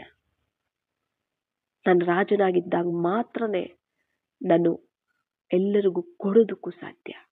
ಭಿಕ್ಷುಕನಾದ್ರೂ ಕೊಡಕ್ಕಾಗೋದಿಲ್ಲ, ಭಿಕ್ಷುಕನಿಗೆ ಬೇಕಾಗತ್ತೆ. ಇನ್ನು ರಾಜ ಅಂದ್ರೆ ಎಲ್ಲ ಇದೆ ಅಂತ ಅರ್ಥ. ಅಧಿಕಾರ ಇದೆ, ಸಂಪತ್ತಿದೆ, ಎಲ್ಲವೂ ಇದೆ, ಅರಮನೆ ಇದೆ, ಎಲ್ಲ ಆತನ ಒಂದು ರಾಜನ ಒಂದು ಕಂಟ್ರೋಲ್ ಅಲ್ಲಿ ಇರುತ್ತೆ. ಭಿಕ್ಷುಕ ಅಂದ್ರೆ ಏನಿರುತ್ತೆ ಹೇಳಿ? ನಾವು ಭಿಕ್ಷುಕರಾಗಿ ಬಂದಿರೋದು ಅರ್ಧಕಲ್ಪದಿಂದ. ಅವ್ರು ನನಗೆ ಪ್ರೀತಿ ಕೊಡ್ಬೇಕು, ಇವ್ರು ನನಗೆ ಸ್ನೇಹ ಕೊಡ್ಬೇಕು, ಅವ್ರು ನನಗೆ ಮಹಿಮೆ ಮಾಡ್ಬೇಕು, ಇವ್ರು ನನಗೆ ಗೌರವ ಕೊಡ್ಬೇಕು. ಇತರರ ಹತ್ರ ಬೇಡ್ಕೊಂಡೇ ಬಂದಿರೋದು ನಾವು. ಪ್ರತಿಯೊಬ್ಬರು ಒಂದಲ್ಲ ಒಂದು ರೀತಿಯಲ್ಲಿ ನಾವೆಲ್ಲ ಭಿಕ್ಷುಕರೇ. ರಾವಣನ ಅಧೀನದಲ್ಲಿ ಬಂದು ರಾವಣನ ಮಕ್ಕಳಾಗಿ ನಾವು ಭಿಕ್ಷುಕರಾಗ್ಬಿಟ್ಟಿದೀವಿ. ರಾವಣನ ಕೆಲಸನೇ ಭಿಕ್ಷುಕರಾಗಿ ಮಾಡೋದು. ನಮ್ಮ ಹತ್ರ ಇರೋದೆಲ್ಲವನ್ನ ಕಿತ್ಕೊಂಡು ಭಿಕ್ಷುಕರಾಗಿ ಮಾಡೋದು ರಾವಣನ ಕೆಲಸ. ವಿಕಾರಗಳ ಕೆಲಸ ಅದೇನೆ. ಬಾಬಾರವರ ಕೆಲಸ ಏನು?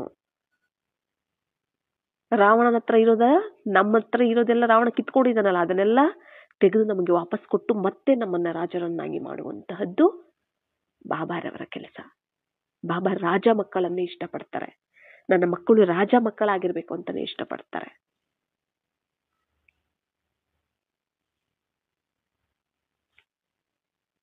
ನಾನು ಏನು ಅಂತ ನನಗೆ ಗೊತ್ತಿದೆ, ನನ್ನ ಮೇಲೆ ನನಗೆ ನಂಬಿಕೆ ಇದೆ. ನಾನು ಯಾರು ಅಂತ ನನಗೆ ಗೊತ್ತಿದೆ ಅಂದ್ರೆ ಬೇರೆಯವ್ರು ಬಂದು ನೀವ್ ಈ ತರ ಅಲ್ಲ, ನೀವ್ ಈ ತರ ಅಂತ ಹೇಳಿದ್ರು ನಾವು ನಂಬೋದಿಲ್ಲ ಅಲ್ಲ. ನನಗೆ ಗೊತ್ತು ನಾನೇನು ಅಂತ ಹೇಳ್ತೀವಿ. ನಾನಿರೋದೇ ಹೇಗಿದ್ದೀನಿ ಅನ್ನೋದು ನನಗೆ ಗೊತ್ತಿದೆ. ಅವ್ರು ಹೇಳ್ಬಿಟ್ರೆ ನಾನು ಆ ರೀತಿ ಆಗೋದಿಲ್ಲ. ನಾವ್ ಹೇಳ್ತೀವಲ್ಲ, ನಮ್ ಬಗ್ಗೆ ನಮ್ಗೆ ಕಾನ್ಫಿಡೆನ್ಸ್ ಇದ್ದಾಗ, ನಮ್ ಬಗ್ಗೆ ನಮ್ಗೆ ಗೊತ್ತಿದ್ದಾಗ ಬೇರೆಯವ್ರು ಯಾವುದೇ ರೀತಿ ಬಂದು ಹೇಳಿದ್ರು ನಾವು ನಂಬೋದಿಲ್ಲ. ಇಲ್ಲ, ನಾನಿರೋದೇ ಈ ರೀತಿ, ನಾನಿರೋದು ಈ ರೀತಿ, ನೀವ್ ಹೇಳೋ ರೀತಿ ಅಲ್ಲ ಅಲ್ವಾ? ಮತ್ತೆ ನಾನು ಯಾರು? ನಾನು ಯಾರ ಸಂತಾನ? ನನ್ನ ಗುಣ ಏನು? ನನ್ನ ಶಕ್ತಿ ಏನು? ನನ್ನ ಮಹಿಮೆ ಏನು?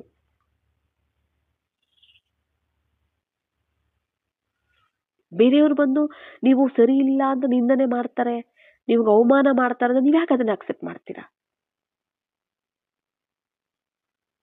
ನಾನು ಯಾರು ಅಂತ ನನಗೆ ಗೊತ್ತು, ನಾನು ಯಾರ ಸಂತಾನ ಅಂತ ನನಗೆ ಗೊತ್ತು, ನಾನು ಏನು ಅನ್ನೋದು ನನಗೆ ಗೊತ್ತಿದೆ.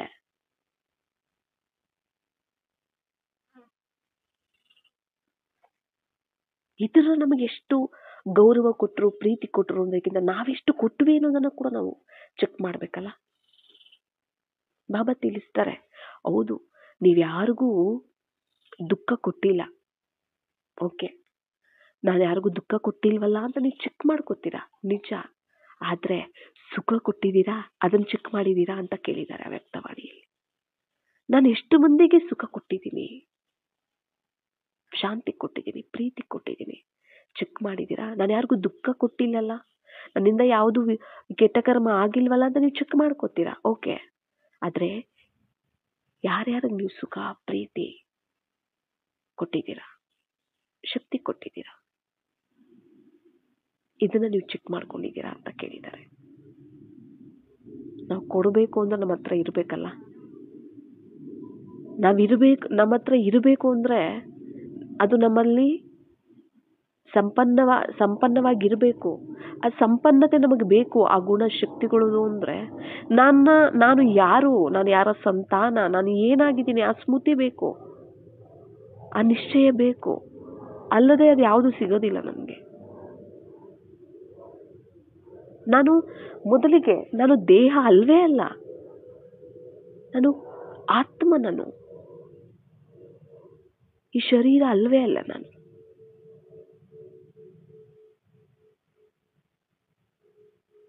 ಆತ್ಮದ ಶಕ್ತಿಗಳೇನು, ಆತ್ಮದ ಗುಣಗಳೇನು, ಆತ್ಮದ ಶಕ್ತಿಗಳೇನಾಗಿದ್ದಾವೆ, ಗುಣಗಳೇನಾಗಿದ್ದಾವೆ, ಎಷ್ಟಿದೆ ಆತ್ಮದಲ್ಲಿ ಶಕ್ತಿ, ಗುಣಗಳು. ದೇಹದ ಸ್ಮೃತಿಯಲ್ಲಿ ಬರೋದ್ರಿಂದ ನಾವು ಬೇಡ್ತೀವಿ.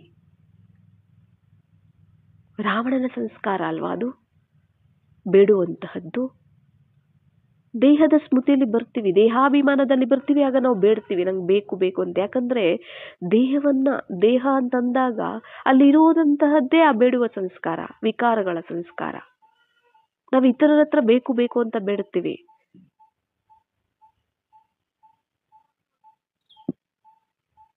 ಆತ್ಮದ ಅಭಿಮಾನದಲ್ಲಿ ನಾವಿದೀವಿ ಅಂದ್ರೆ ಆತ್ಮದ ಸಂಸ್ಕಾರ ಇಮರ್ಜ್ ಆಗತ್ತೆ.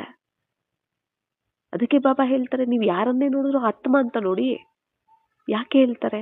ಪದೇ ಪದೇ ಪದೇ ಹೇಳ್ತಾರೆ ಅಲ್ವಾ? ಆತ್ಮದ ಸ್ಮೃತಿಯಲ್ಲಿ ನೀರನ್ನು ನೆನಪು ಮಾಡಿ, ಇತರರನ್ನ ಆತ್ಮ ಅಂತ ನೋಡಿ.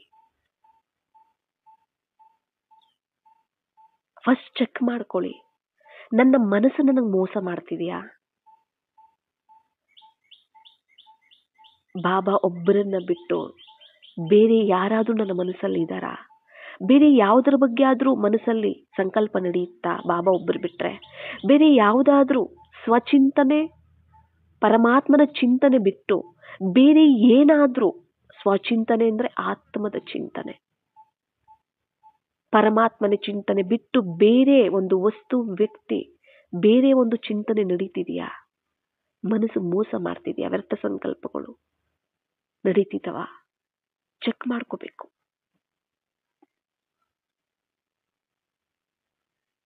ಯಾವಾಗ ಸ್ವಚಿಂತನೆಯಲ್ಲಿ, ಪರಮಾತ್ಮನ ಚಿಂತನೆಯಲ್ಲಿರುತ್ತೆ ಆತ್ಮ, ಮನಸ್ಸು ಶಕ್ತಿಶಾಲಿ ಇರುತ್ತೆ. ಮನಸ್ಸು ಆತ್ಮ ಹೇಳ್ದಂಗೆನೆ ಮನಸ್ಸು ಕೇಳುತ್ತೆ. ಅವಾಗ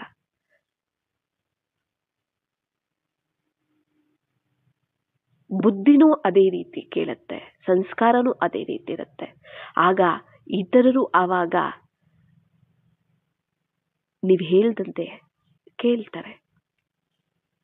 ನಮ್ಮ ಕರ್ಮೇಂದ್ರಿಯಗಳು ನಮ್ಮ ಮಾತು ಕೇಳಿಲ್ಲ ಅಂದ್ರೆ ಇತರರು ನಮ್ಮ ಮಾತು ಕೇಳೋದಿಲ್ಲ. ನಾವ್ ಹೇಳೋದೇನು, ನೋಡು ಎಷ್ಟು ಹೇಳಿದ್ರು ಕೇಳಲಿಲ್ಲ, ನನ್ನ ಮಾತಿಗೆ ಬೆಲೆನೇ ಇಲ್ಲ, ನನ್ನ ಮಾತಿಗೆ ಗೌರವನೇ ಇಲ್ಲ, ನನ್ನ ಮಾತು ಕೇಳಲೇ ಇಲ್ಲ,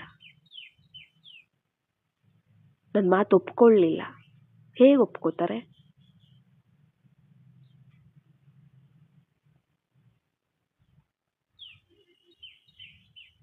ನನ್ನ ಕಣ್ಣು ಮೋಸ ಮಾಡ್ತಿದ್ಯಾ?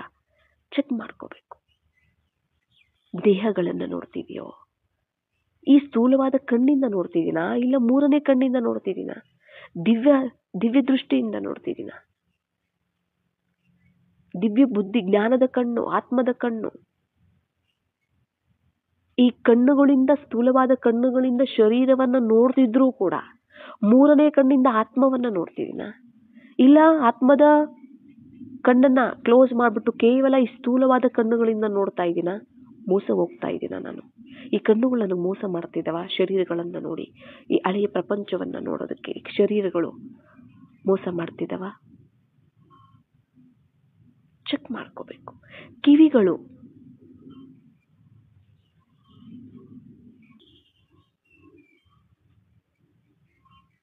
ಇತರ ಶಬ್ದಗಳನ್ನ ಕೇಳೋದಕ್ಕೆ ಆಸೆ ಪಡ್ತಿದೀಯಾ? ಕಿವಿಗಳು ಮೋಸ ಮಾಡ್ತಾ ಇಲ್ವಾ? ಚೆಕ್ ಮಾಡ್ಕೋಬೇಕು ನಮ್ಮನ್ನ ನಾವು. ವ್ಯರ್ಥ ಮಾತುಗಳು ಕೇಳಿಸ್ಕೊಳ್ಳೋದು, ಕದ್ದು ಕದ್ದು ಕೇಳಿಸ್ಕೊಳ್ಳೋದಿರುತ್ತೆ.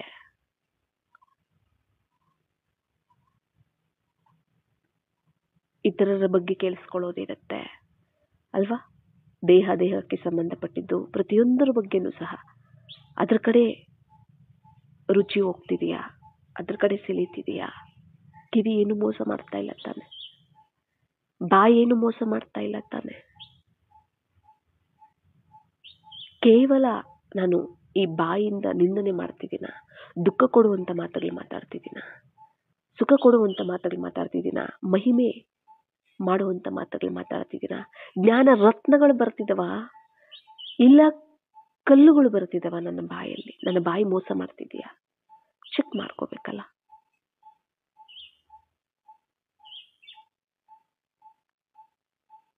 ಇದೇ ಸ್ವಚಿಂತನೆ ಕಡೆ ನಾವು ಗಮನ ಕೊಡಬೇಕು.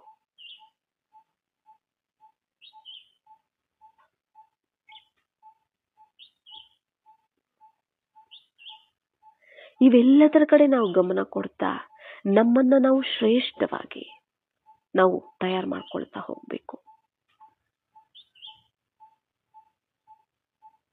ಸ್ವರಾಜ್ಯ ಅಧಿಕಾರಿಗಳಾಗದ ಹೊರತು ನೀವು ರಾಜರಾಗೋದಕ್ಕಾಗೋದಿಲ್ಲ.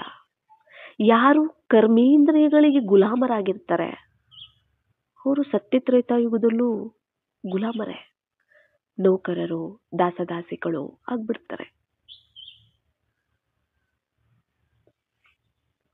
ಅವುಗಳಿಗೆ ಆತ್ಮ ರಾಜ ಆಗ್ಬೇಕು. ಮನ ಬುದ್ಧಿ ಸಂಸ್ಕಾರಗಳಿಗೆ, ಕರ್ಮೇಂದ್ರಿಯಗಳಿಗೆ, ಸ್ಥೂಲ ಕರ್ಮೇಂದ್ರಿಯಗಳಿಗೆ ಆತ್ಮ ರಾಜನಾಗಬೇಕು. ಆತ್ಮನ ಒಂದು ಕಂಟ್ರೋಲ್ ಅಲ್ಲಿ ಇವೆಲ್ಲ ನಡಿಬೇಕು. ಇವುಗಳ ಒಂದು ಆಜ್ಞಾನುಸಾರವಾಗಿ, ಆತ್ಮದ ಒಂದು ಆಜ್ಞಾನುಸಾರವಾಗಿ ಇವುಗಳು ನಡಿಬೇಕು.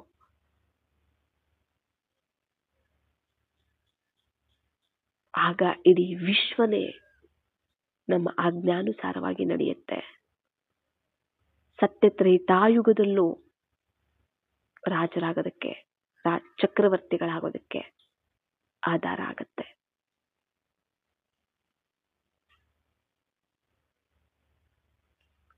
ಯಾರು ಕರ್ಮೇಂದ್ರಿಯಗಳಿಗೆ ದಾಸದಾಸಿ ಆಗ್ತಾರೆ, ಯಾವ ಆತ್ಮ ತನ್ನ ಕರ್ಮೇಂದ್ರಿಯಗಳಿಗೆ ದಾಸದಾಸಿ ಆಗ್ತಾರೆ ಅವರೇ ದಾಸದಾಸಿ ಆಗ್ತಾರೆ ಸತ್ಯತ್ರೇತಾಯುಗದಲ್ಲಿ ಅಂತ ಹೇಳಿದ್ದಾರೆ ಬಾಬಾ ಅವ್ಯಕ್ತವಾಣಿಯಲ್ಲಿ. ಮತ್ತೆ ನಾನು ರಾಜನಾಗ್ತಿದ್ದೀನ, ದಾಸನಾಗ್ತಿದ್ದೀನ, ಗುಲಾಮನಾಗ್ತಿದ್ದೀನ, ನಮ್ಮನ್ನು ನಾವು ಚೆಕ್ ಮಾಡ್ಕೋಬೇಕಾಗತ್ತೆ. ಅದಕ್ಕೆ ಆತ್ಮದ ಸ್ಮೃತಿ ಬೇಕು. ಆತ್ಮ ತನ್ನ ಸೀಟ್ ಮೇಲೆ ಸೆಟ್ ಆಗ್ಬೇಕು. ನಾನು ಆತ್ಮ, ನಾನು ರಾಜ, ನಾನು ಸಾರಥಿ, ನಾನು ಮಾಲೀಕ. ಈ ಶರೀರ ರಥಕ್ಕೆ ನಾನು ಸಾರಥಿಯಾಗಿದ್ದೀನಿ.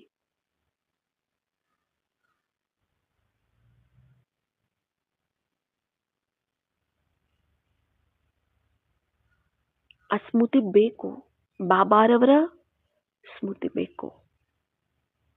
ಆತ್ಮದ ಜೊತೆಗೆ ಬಾಬಾರವರ ಸ್ಮೃತಿ, ಆತ್ಮದ ಸ್ಮೃತಿ ಜೊತೆಗೆ ಬಾಬಾರವರ ಸ್ಮೃತಿ ಎರಡು ಇದ್ದಾಗ 100% ಸ್ಮೃತಿ ಅಂತ ನಾವು ಅದನ್ನ ಹೇಳ್ತೀವಿ. ಎರಡು ಇರಲೇಬೇಕು ಒಟ್ಟಿಗೆ.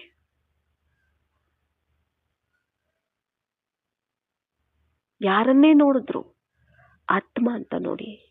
ಆತ್ಮಿಕ ದೃಷ್ಟಿ, ಆತ್ಮಿಕವಾಗಿ ನಿಮ್ಮ ಒಂದು ವ್ಯವಹಾರಗಳು, ನಿಮ್ಮ ವ್ಯಾಪಾರ ನಡವಳಿಕೆ, ಬಿಹೇವಿಯರ್ ಎಲ್ಲವೂ ಸಹ ಆತ್ಮಿಕವಾಗಿರಲಿ.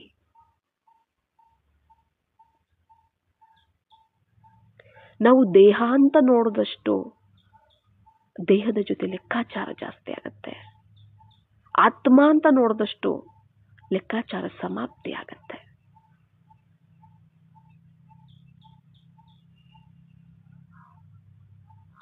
ದೇಹದ ಸ್ಮೃತಿಯಲ್ಲಿ ಇರ್ತೀವಿ ಅಂದ್ರೆ ನಾವು ಬೇಡುವ ಸಂಸ್ಕಾರ ಬಂದ್ಬಿಡತ್ತೆ. ದೇಹದ ಸಂಸ್ಕಾರ ಇದೆ ಅಂದ್ರೆ ಬೇಡುವ ಸಂಸ್ಕಾರ ಇರುತ್ತೆ.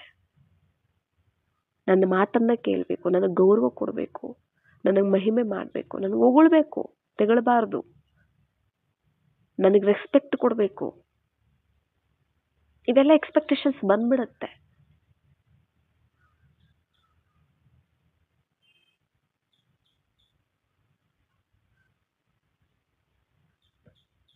ತನ್ನ ರಾಜನ ಒಂದು ಸೀಟಲ್ಲಿ ಸೆಟ್ ಆಗಿದ್ದಾನೆ ಅಂತಂದ್ರೆ ಸಿಂಹಾಸನದ ಮೇಲೆ ತಾನಾಗೇ ಎಲ್ಲರಿಂದ ಅವ್ರಿಗೆ ಗೌರವ, ಆ ಒಂದು ಮರ್ಯಾದೆ ಎಲ್ಲ ಸಿಕ್ತಿರುತ್ತಲ್ಲ. ಹಾಗೆ ಇಲ್ಲಿ ನಾವು ಯಾವಾಗ ಸೆಟ್ ಆಗೋದಿಲ್ಲ ಸೀಟ್ ಮೇಲೆ, ಸಿಂಹಾಸನದ ಮೇಲೆ ನಾವು ಯಾವಾಗ ಕೂರೋದಿಲ್ಲ, ಗದ್ದಿ ಮೇಲೆ ನಾವು ಯಾವಾಗ ಕೂರೋದಿಲ್ಲ, ಅಲ್ಲಿವರೆಗೂ ನಮಗೆ ಯಾರು ನಮಗೆ ಗೌರವ ಕೊಡ್ತಾರೆ? ನಮ್ಮ ಕರ್ಮೇಂದ್ರಿಯಗಳು ಗೌರವ ಕೊಡೋದು ಅಂದ್ರೆ ಏನು? ನಮ್ಮ ಮಾತು ಕೇಳ್ತವೆ, ಆತ್ಮದ ಮಾತು ಕರ್ಮೇಂದ್ರಿಯಗಳು ಕೇಳ್ತವೆ, ಅದೇ ಗೌರವ ಕೊಡುವಂಥದ್ದು. ಗೌರವ ಕೊಡುವಂತ ಪ್ರತಿಯೊಂದು ವ್ಯಕ್ತಿ ಅವ್ರು ಹೇಳಿದ್ದು ಕೇಳ್ತಾರೆ ಅಲ್ವಾ? ಅವ್ರು ಹೇಳಿದ್ದು ಕೇಳ್ತಿದ್ದಾರೆ ಅಂದ್ರೆ ಗೌರವ ಕೊಡ್ತಿದ್ದಾರೆ ಅಂತ ಅರ್ಥ.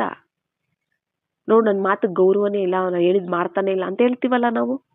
ಅವ್ರನ್ನ ಹೇಳಿದ್ ಮಾಡ್ತಾನೆ ಇಲ್ಲ, ಕೇಳ್ತಾನೆ ಇಲ್ಲ, ಮಾತುಗೊಂಚೂರು ಬೆಲೆನೇ ಇಲ್ಲ, ಗೌರವನೇ ಇಲ್ಲ ಅಂತ ಹೇಳ್ತೀವಿ.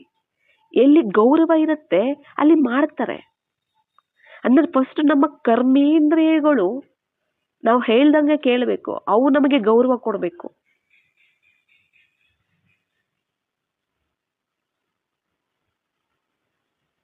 ಆಗ ತಾನಾಗೆ ಇತರರಿಂದ ನಮಗೆ ಗೌರವ ಸಿಗ್ತಿರುತ್ತೆ. ನೀವು ಎಕ್ಸ್ಪೆಕ್ಟೇ ಮಾಡೋ ಅವಶ್ಯಕತೆ ಇಲ್ಲ, ನೀವು ಕೇಳೋ ಅವಶ್ಯಕತೆ ಇಲ್ಲ.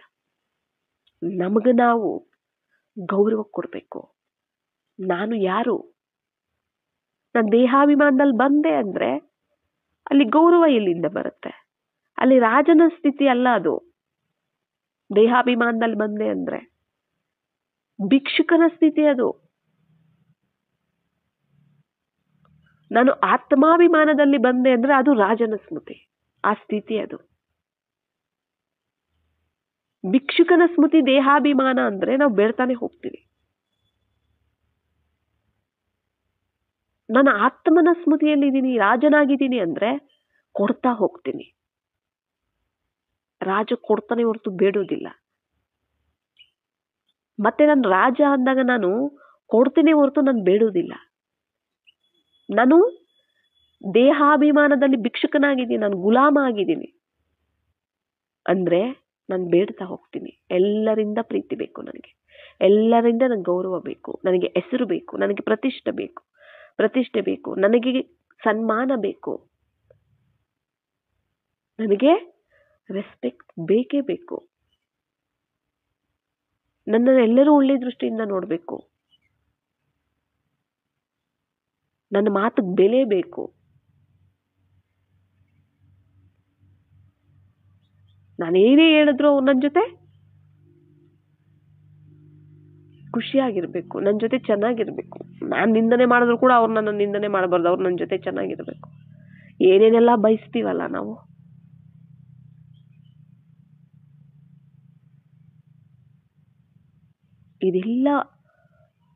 ಇದೆಲ್ಲನೂ ಸಹ ಭಿಕ್ಷೆ ಬೇಡೋದು, ನಾವು ಬೇಡೋದು. ಅದಕ್ಕೆ ಬಾಬಾ ಹೇಳ್ತಾರೆ, ಬೇಡೋದಕ್ಕಿಂತ ಸಾಯೋದು ವಾಸಿ ಮಕ್ಕಳೇ ಅಂತಾರೆ. ಬೇಡಬಾರ್ದು ನಾವು ಇತರರಿಂದ ಗೌರವ.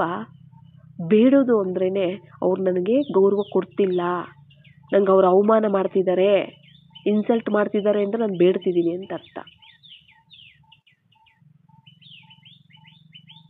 ಅವರು ನನಗೆ ನಿಂದನೆ ಮಾಡಿದ್ರು ಅಂದ್ರೆ, ನಾನಿಲ್ಲಿ ಕೋಪ ಮಾಡ್ಕೊಂಡೆ ಅಂದ್ರೆ ನಾನು ಅವರಿಂದ ಗೌರವನ ಬಯಸ್ತಿದ್ದೀನಿ, ಬೇಡ್ತಿದ್ದೀನಿ ಅಂತ ಅರ್ಥ. ನಿಂದನೆ ಮಾಡಬಾರ್ದು. ನನಗೆ ನಿಂದನೆ ಮಾಡಿದ್ರೆ ಅದಕ್ಕೆ ನಂಗೆ ಕೋಪ ಬಂತು, ನಿಂದನೆ ಮಾಡಿಲ್ಲ ಅಂದ್ರೆ ನಂಗೆ ಕೋಪ ಬರ್ತಾ ಇರ್ಲಿಲ್ಲ. ಬೇಡೋದು.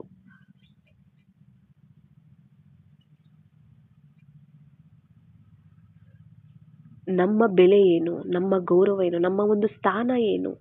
ಬಾಬಾ ನಮಗೆ ಎಂತಹ ಸ್ಥಾನ ಕೊಟ್ಟಿದ್ದಾರೆ, ಎಂತಹ ಟೈಟಲ್ಸ್ ಕೊಟ್ಟಿದ್ದಾರೆ, ಬಿರುದುಗಳು ಕೊಟ್ಟಿದ್ದಾರೆ. ಈ ಪ್ರಪಂಚದಲ್ಲಿ ಯಾರಾದ್ರೂ ಕೊಡಕ್ ಸಾಧ್ಯ ಇದೆಯಾ?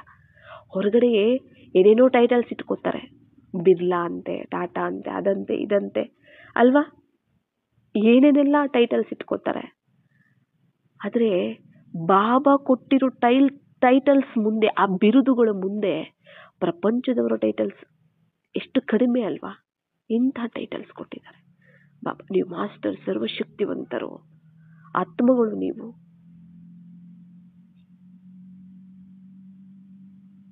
ವಿಶ್ವ ಕಲ್ಯಾಣಕಾರಿಗಳು.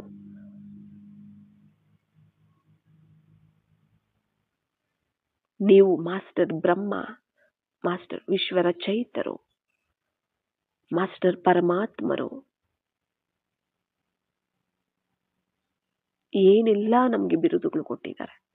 ಮಾಸ್ಟರ್ ಸರ್ವಶಕ್ತಿವಂತ ಆತ್ಮರು, ನೀವು ಶಾಂತ ಸ್ವರೂಪ ಆತ್ಮರು, ಪ್ರೇಮ ಸ್ವರೂಪ ಆತ್ಮರು. ಇವೆಲ್ಲ ನಮಗೆ ಟೈಟಲ್ಸ್, ಬಿರುದುಗಳು. ಇವು ನಮ್ಮ ಗೌರವವನ್ನ ಹೆಚ್ಚಿಸುವಂತವು. ಇವು ಇದಕ್ಕಿಂತ ಗೌರವ ಯಾರು ಕೊಡ್ಬೇಕು ನಮ್ಗೆ? ಇವುಗಳ ಒಂದು ಸ್ಮೃತಿಯಲ್ಲಿ ಇದೀವಿ, ಈ ಸ್ಥಿತಿಯಲ್ಲಿ ಇದೀವಿ ಅಂದ್ರೇನೆ ಇದೇ ನಮಗೆ ನಾವು ಕೊಟ್ಕೊಳ್ಳುವಂತ ಗೌರವ. ಇದರಲ್ಲಿ ನಾವಿದೀವಿ ಅಂದ್ರೆ ತಾನಾಗೆ, ಈ ಸ್ವಮಾನದಲ್ಲಿ ನಾವ್ ಇರ್ತೀವಿ ಅಂದ್ರೆ ತಾನಾಗಿ ಗೌರವ ಸಿಗ್ತಿರುತ್ತೆ ನಮ್ಗೆ. ಅದ ಕಡೆ ನಾವು ಮನಸ್ಸು ಹೋಗೋದಿಲ್ಲ, ನನಗೆ ಇತರರಿಂದ ಗೌರವ ಬೇಕು ಅಂತ. ನನ್ನ ಒಂದು ಸ್ಮೃತಿ ಸ್ಥಿತಿ, ನನ್ನ ಸ್ವಮಾನದಲ್ಲಿ ನಾನು ಇದೀನಿ, ಇತರರು ಬಂದು ನಿಂದನೆ ಮಾಡ್ತಾ ಇದ್ರು ಕೂಡ ನನಗೇನು ಅನಿಸೋದೇ ಇಲ್ಲ. ನಾನು ಯಾರು ಅನ್ನೋ ಸ್ಮೃತಿ ನನಗೆ ಇಲ್ಲಿದೆ ಅಂತ ಅರ್ಥ ಆಗ.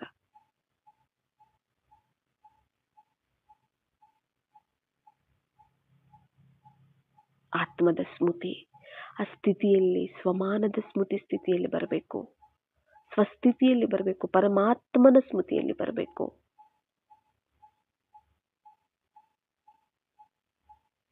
ಆಗ ನಾವು ಯಾವುದು ಬೇರೆಯವ್ರ ಹತ್ರ ನಾವು ಬೇಡೋದಿಲ್ಲ, ಬೇರೆಯವ್ರ ಹತ್ರ ಎಕ್ಸ್ಪೆಕ್ಟೇ ಮಾಡೋದಿಲ್ಲ.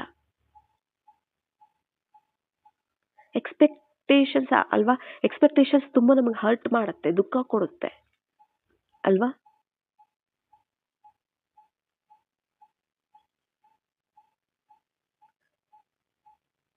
ಅವ್ರು ನನಗೆ ಈ ರೀತಿ ಕೊಡ್ತಾರೆ, ಅವ್ರು ಆ ರೀತಿ ಪ್ರೀತಿ ಕೊಡ್ತಾರೆ, ಈ ರೀತಿ ನಂಗೆ ಸಹಾಯ ಮಾಡ್ತಾರೆ, ಆ ರೀತಿ ನಂಗೆ ಸಹಾಯ ಮಾಡ್ತಾರೆ, ನಂಗೆ ಅವರಷ್ಟು ಗೌರವ ಕೊಡ್ತಾರೆ, ನನ್ಗೆ ಇಷ್ಟು ಗೌರವ ಕೊಡ್ತಾರೆ. ನಾವು ಎಕ್ಸ್ಪೆಕ್ಟೇಷನ್ಸ್ ಇಟ್ಕೊಂಡು ಎಕ್ಸ್ಪೆಕ್ಟ್ ಮಾಡಿರ್ತೀವಿ. ಬಟ್ ಅದು ಅವ್ರು ಮಾಡಿಲ್ಲ ಅಂದ್ರೆ ನಮ್ಗೆ ಎಷ್ಟು ನೋವಾಗುತ್ತೆ, ದುಃಖ ಆಗುತ್ತೆ ಅಲ್ವಾ. ನಾವು ಅಂದ್ಕೊಂಡಂಗೆ ಆಗಿಲ್ಲ ಅಂದ್ರೆ ನಮ್ಗೆ ಎಷ್ಟು ನೋವಾಗುತ್ತೆ, ದುಃಖ ಆಗುತ್ತೆ, ಟೆನ್ಷನ್ ಆಗುತ್ತೆ, ಕೋಪ ಬರುತ್ತೆ. ಆ ಎಕ್ಸ್ಪೆಕ್ಟೇಷನ್ಸೇ ಬೇಡುವಂತಹದ್ದು. ಅದ್ರ ದಾಹದಲ್ಲಿ ಇದೀವಿ ನಾವು ಅಂತ ಅರ್ಥ. ನಾವೇ ಈ ರೀತಿ ಇದೀವಿ ಅಂದ್ರೆ ಹೊರಗಡೆ ಮನುಷ್ಯರು ಇನ್ಯಾವ ರೀತಿ ಇರಲ್ಲ, ಯೋಚನೆ ಮಾಡಿ.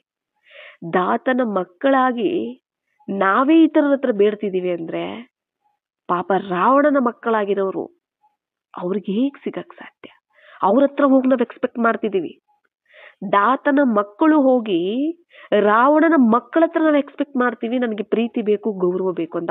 ಅವ್ರ ಹತ್ರ ಎಲ್ಲಿ ಸಿಗೋದಕ್ಕೆ ಸಾಧ್ಯ ಪ್ರೀತಿ, ಗೌರವ? ಅವ್ರು ಕೊಟ್ರು ದೇಹಾಭಿಮಾನದ ಪ್ರೀತಿ ಕೊಡ್ತಾರೆ, ದೇಹಾಭಿಮಾನದ ಗೌರವ ಕೊಡ್ತಾರೆ. ಅದು ಅಲ್ಪಕಾಲಿಕ, ಅದು ವಿನಾಶಿ. ಆ ದೇಹಾಭಿಮಾನದ ಪ್ರೀತಿ ಗೌರವ ಕೊಟ್ಟಷ್ಟು ನಮಗೆ ಇನ್ನೂ ಲೆಕ್ಕಾಚಾರ ಜಾಸ್ತಿ ಆಗುತ್ತೆ. ನಾವು ದಾತನ ಮಕ್ಕಳಾಗಿ, ದಾತರಾಗಿ, ಮಾಸ್ಟರ್ ದಾತರಾಗಿ ನಾವು ಅವಿನಾಶಿ ಪ್ರೀತಿ, ಸುಖ, ಶಾಂತಿನ ನಾವು ಇತರರಿಗೆ ಗೌರವವನ್ನು ಕೊಡಬೇಕು. ಆತ್ಮ ಅಂತ ನೋಡಿ ಅವರಿಗೆ ಕೊಡ್ತಾ ಹೋಗ್ಬೇಕು, ಹಂಚ್ತಾ ಹೋಗ್ಬೇಕು.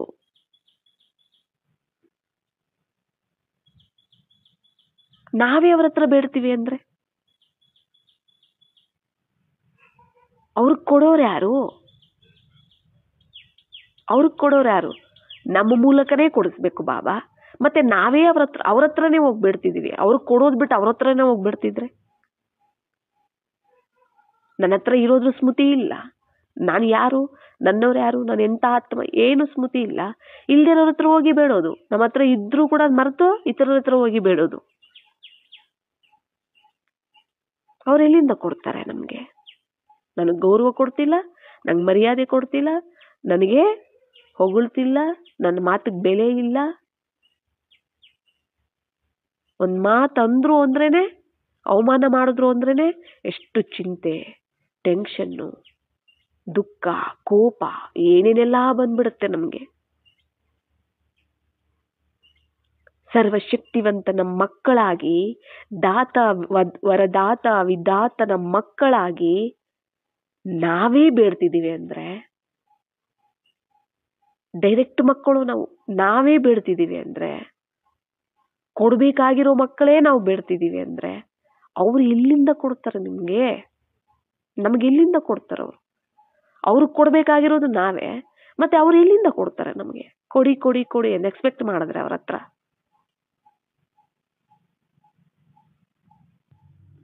ಆದ್ರಿಂದ ನಾವು ಯಾರು ಅನ್ನೋದನ್ನ ಮರಿಬಾರ್ದು. ನಾವ್ ಯಾರ ಸಂತಾನ, ನಾವೇನಾಗಿದ್ದೀವಿ, ನಾವ್ ಯಾರಾಗಿದ್ದೀವಿ, ನನ್ನವ್ರು ಯಾರಾಗಿದ್ದಾರೆ, ಇದನ್ನ ನಾವು ಮರಿಬಾರ್ದು. ಸ್ವಸ್ಥಿತಿಯಲ್ಲಿ ನಾವಿರಬೇಕು, ಸ್ವರಾಜ್ಯಾಧಿಕಾರಿಗಳಾಗಿರ್ಬೇಕು, ಎಲ್ಲರಿಗೂ ಕೊಡುವಂತಹ ದಾತ ವಿದಾತವರ ದಾತರಾಗಬೇಕು. ನಾವು ಮಾಸ್ಟರ್ಸ್ ಆಗ್ಬೇಕು ನಾವು. ಅರ್ಥ ಆಯ್ತಲ್ಲ? ನಾವು ಎಲ್ಲಾ ಸಮಯದಲ್ಲೂ ನಾವು ಆಗ ನಿಂದ, ಸ್ತುತಿ, ಮಾನ, ಅವಮಾನ, ಹೊಗಳಿಕೆ, ಮಹಿಮೆ ಮಾಡ್ತಿದ್ರು ಕೂಡ ನಾವು ಎಲ್ಲಾ ಸಮಯದಲ್ಲೂ ನಾವು ಸಮಾನವಾದ ಸ್ಥಿತಿ ಇರುತ್ತೆ ನಮಗೆ. ನಾವು ಕದಲೋದಿಲ್ಲ, ನಮಗೆ ಚಂಚಲತೆ ಬರೋದಿಲ್ಲ, ಅಡೋಲವಾಗಿರ್ತೀವಿ ನಾವು, ಸ್ಥಿರವಾಗಿರ್ತೀವಿ ನಾವು. ನಮ್ಮ ಸೀಟಲ್ಲಿ ನಾವು ಸೆಟ್ ಆಗ್ಬೇಕು, ನಮ್ಮ ಸಿಂಹಾಸನದ ಮೇಲೆ ಸೆಟ್ ಆಗ್ಬೇಕು. ನಾನು ರಾಜ ಅನ್ನೋ ಸ್ಮೃತಿ ನಾವು ಸೆಟ್ ಆಗ್ಬೇಕು. ಇದನ್ನ ನಾವು ಧಾರಣೆ ಮಾಡ್ಕೊಳ್ತಾ ಹೋಗ್ಬೇಕಾಗತ್ತೆ. ಅರ್ಥ ಆಯ್ತಲ್ಲ? ಓಂ ಶಾಂತಿ.